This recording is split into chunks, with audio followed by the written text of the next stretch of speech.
महादेव के गणों में एक से बढ़कर एक वीर हैं, पर उन्हीं के बीच एक ऐसा गण भी है जो केवल हड्डियों का ढांचा है और जिसके 3 पैर हैं। आखिर कौन है यह विचित्र गण और महादेव ने उसे यह सम्मान क्यों दिया जबकि उसकी भक्ति ही अधूरी थी? ये कहानी है महर्षि भृंगी की, जिनकी शिव भक्ति की कोई सीमा नहीं थी, पर जिनका अहंकार भी असीम था। वे महादेव को ही परम सत्य मानते थे और उनके लिए शक्ति यानी माता पार्वती का कोई अस्तित्व ही नहीं था। जब भी वे कैलाश जाते तो वे केवल महादेव की परिक्रमा करते। वे जानबूझकर माता पार्वती को लांघ जाते, जो महादेव के ठीक बगल में बैठी होती थीं। उनका यह अहंकार, यह द्वैत भाव केवल माता पार्वती का नहीं बल्कि सृष्टि के उस आधे सत्य का अपमान था जिसके बिना स्वयं शिव भी अधूरे हैं। माता पार्वती ने उन्हें कई बार समझाने का प्रयास किया, पर भृंगी का हठ नहीं टूटा। तब उन्हें परम सत्य का पाठ पढ़ाने के लिए महादेव और माता पार्वती ने एक लीला रची। वे दोनों एक दूसरे में विलीन हो गए और अर्धनारीश्वर का दिव्य रूप धारण कर लिया, आधा शरीर शिव का, आधा शक्ति का।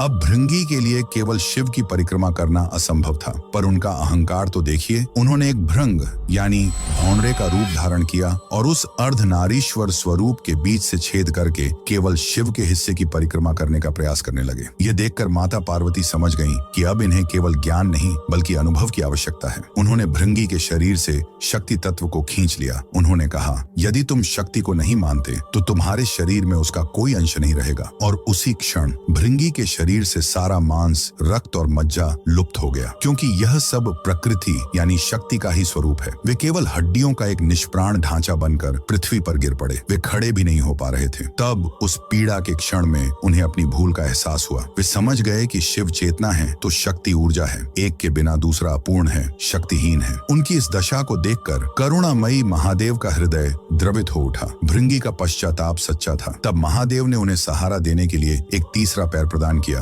ताकि वे खड़े हो सकें, और उन्हें केवल क्षमा ही नहीं किया बल्कि उन्हें अपने प्रमुख गणों में स्थान दिया, क्योंकि महादेव चाहते थे कि भृंगी का यह 3 पैरों वाला अस्थि पंजर स्वरूप पूरे ब्रह्मांड के लिए एक जीवंत पाठ बन जाए। यह हर क्षण यह याद दिलाए कि शिव और शक्ति अलग नहीं है। जो केवल एक की पूजा करता है उसकी भक्ति भृंगी की तरह ही अधूरी और लंगड़ी है। उस अर्धनारीश्वर के सम्मान में जो आधे होकर भी एक हैं, कमेंट्स में हर हर महादेव अवश्य लिखें।